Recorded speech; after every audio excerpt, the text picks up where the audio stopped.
It is time for the Media Beat with David Tereshchuk. David joins us on a Friday morning. Of course, besides joining us on a Friday morning and us rebroadcasting him on the weekend and next week, he's also a PBS television correspondent reporting on ethics and belief. He has his own site, the mediabeat.us. And we say good morning. Good morning, David. Well, hello. It's good to be with you. It's nice to hear your voice again, and good to be checking in. I have to say, good to be heard. It's often in these days of social isolation, every connection is a valuable one. Well, it's things are interesting, and this generation is we today in Sharon. The state of Connecticut and the National Guard setting up another one of their field hospitals, which are being set up in advance because, of course, the people that have contracted COVID-19, after they get past the danger zone, they still need a week to 2 weeks in a hospital to recuperate, and the hospitals are filling up. So we are the third presence in the state to have a field hospital. There's going to be a couple of others, but it brings home the significance of, and more than ever, the word healthcare is just standing out in the news, whether it's said or not. It shows how fragile and really how unprepared nationally we are to help people of low incomes, minorities, battle with this unbelievable virus.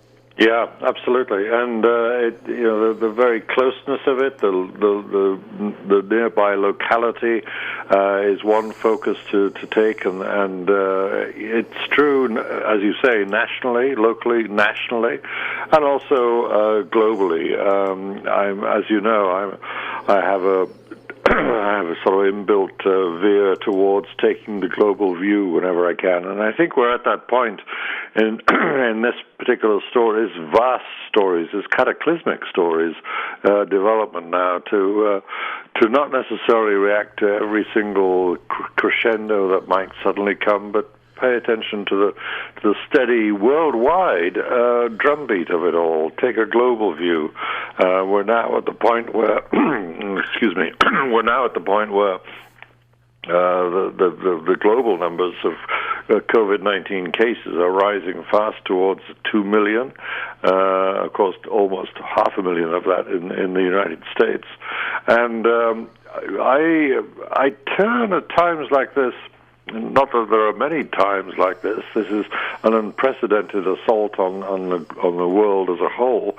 But it's a time when you go to your most trusted sources, and in terms of taking a global view, I'm looking these days, not just to actual, broadcasting media and print media, but to those institutions that trade in information in a much more, what you might say, independent view. They're not in the business of getting audiences, but institutions that look into the questions that are at stake here. And I tend to veer, as a transatlantic person, between two sources of institutional analysis. One is British and one is American, and they were both formed at the same time after another cataclysm, in fact, after the First World War in Britain. They came out as a sort of side effect of the Paris Peace Conference that negotiated settlements after that most appalling war that was known then as the Great War. The global system was so jarred by it all that it was felt that new institutions were needed, and in Britain, the Royal Institute of International Affairs, otherwise known as Chatham House because of the building that it's in, was formed. And in New York, we have the Council on Foreign Relations. The Royal Institute, by the way, sometimes goes by the name British Institute. It doesn't. Not all its members like the idea of being a royal organization, but they were given a royal charter by the king, who's the father of the present queen. But these are stalwart organizations that work on, as I say, the analysis of problems and true to their original mission back in the post-war era of 1920, to ensure international understanding, to really appreciate the forces at work, and maybe understand better how to fend off massive shocks to the system, like the First World War was, and clearly coronavirus is proving to be now. And one of the things that they're reporting on, and I can report now, is that it's very clear the connection between health system quality and a country's economic capability. It's very clear from the research being done at Chatham House now that the top 10 best-performing countries on economic growth actually includes 8 of the best-performing countries when it comes to handling the coronavirus crisis. In particular, the top 3 are, in fact, Asian countries, Singapore, Hong Kong, and South Korea. And they've ended up being exemplary to the rest of us on how to deal with this horrible shock to the system. And it's a lesson for the world as a whole now to consider always the quality of a country's health system as being just as important as any other more economically minded indicator to assess the ability of any country to deal with a major shock. It's interesting, and it's interesting to compare. In a pandemic like this, you can take a look at our healthcare system, and we definitely have one of the best healthcare systems in the world. For some people, yes. Yeah, for those who can afford it. That's the big difference. I don't know why I laugh. It's no laughing matter. But you have to laugh because there's so many people in this country that don't realize that yes, we have all the availability things. We have the technology, we have the machinery, we have the people, we have the hospitals, but we don't have the access. And that is one of the biggest things that we're starting to see now with these numbers that are coming out from all these different cities, major metropolitan cities, but still, it proves the same point, that a disproportionate number of people getting this disease and dying from this disease are people that are of a lesser income. And quite frankly, ethnicity. If you're black or brown, your chances of getting this and surviving this are far worse than anybody who's white. Yeah, that's proven on the ground. That's being proven on the ground in places like Chicago with a black population, and bringing it closer to home for me, out on Long Island, the Hispanic population is suffering the most. Those facts are clear, and the other, in the broad international view again, fact is clear that this is that like many shocks to the system, you can't handle it purely as a nation alone either. International cooperation is essential, which something which is somewhat in question in some ways. I mean, the shock to the system is producing a certain amount of anti-internationalism too, of course, because countries are inevitably tempted, and some are actually doing it, hunkering down and closing their borders and such like, and treating the problem much more as if it were a domestic issue and not the global issue that it clearly is. Although every country, of course, has to play its own full part in doing battle, not just defending, taking a defensive, crouching posture against the disease, but actually going out there and actively working on countering it. It can't be cured, but it can be countered, it can be treated, and people can recover. And that's clearly going on, and it has to be a collaborative exercise worldwide, which makes the approach of the current United States administration so distressing to see.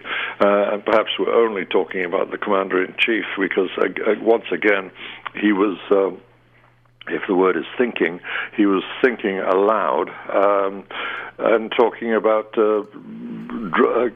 cutting the funding that America provides for the World Health Organization. Now, the World Health Organization is not a perfect institution. It's been shown to have been, have things go on with its assessment of this crisis that are not perfect by any means at the beginning of it, but they've been doing a sterling job since then of correlating and coordinating countries' efforts, and it's rather shocking to see from the podium of the White House the things being said about the World Health Organization that have been said is so counterproductive to the idea of a global war on this disease. Now, if we're going to fight amongst ourselves about the way to do it and to withdraw money from the collaborative effort that is being made, then of course, the moment that the president was challenged on his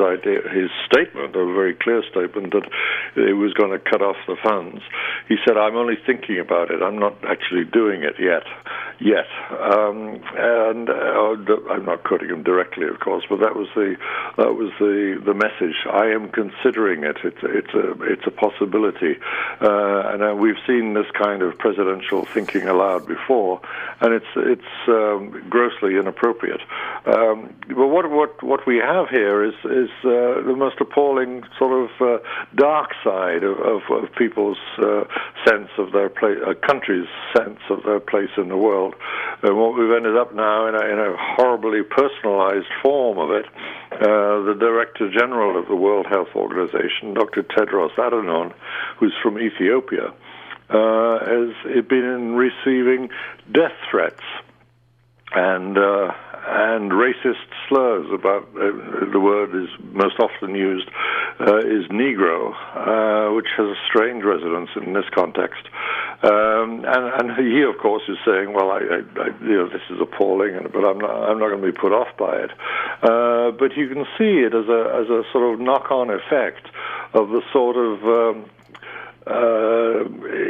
extraordinary sort of combative approach that this administration takes almost by instinct to situations in which collaborative effort is required, not combat. It's looking at these news conferences that are held every day, I just it is somewhat embarrassing and somewhat perplexing. Is that the give and take? I criticize the president and for the way he's handled this, but also at these press conferences, I don't understand the press. One question I've been waiting for them to ask at this, with the rollout of this $1 trillion stimulus package, nobody has asked since day one how well it's being rolled out. They allowed the president to say, "Well, on first day we handed out $3.5 billion." Yeah, that was through one bank, Bank of America. The rest of the rollout, quite frankly, has been terrible.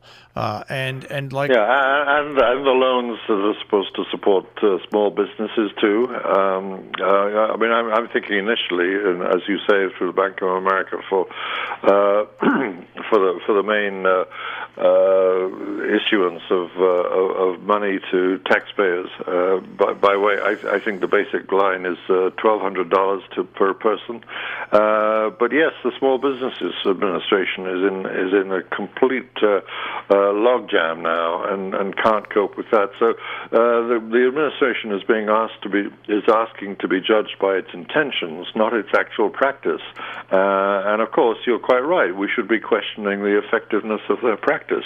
And if the money can't reach people now, the promise that it will reach them eventually is just not going to cut it. And all I remember is with the rollout, with the busted rollout of President Obama's Affordable Health Care Act, how everybody was outraged. Well, I mean, you should be outraged with what's going on with this. We have businesses and we have restaurants. Now you're looking at millions of restaurant employees who are out of work. You're looking at millions of store owners and their people that work for them out of work. You can bring it down to the local avenue, like here.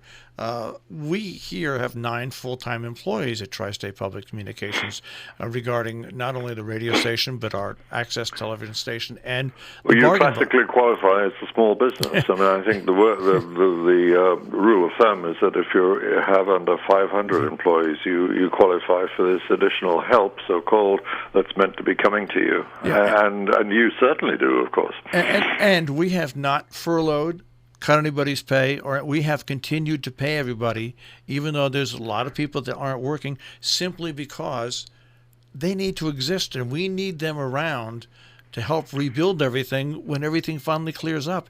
And this is where the press fails me to start attacking and getting more information on why this help is taking so long to get to businesses. And here in the state of Connecticut, you realize that in 2 days last week, unemployment claims were filed in the state of Connecticut, which would have amounted to 6 months worth of unemployment claims. So people who've even filed for unemployment are literally months away from getting it.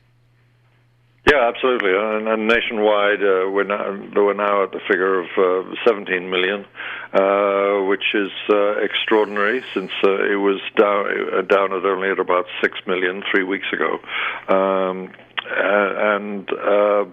Yes, the massive onslaught on all our institutions and our effective working organizations for governmental support of the population are shown to be very prone to seizing up. And not being appropriately effective when the time really cries out for instant remedies. Not remedies necessary for the whole situation, but these efforts to alleviate the condition are falling foul of organizational and logistical problems that seem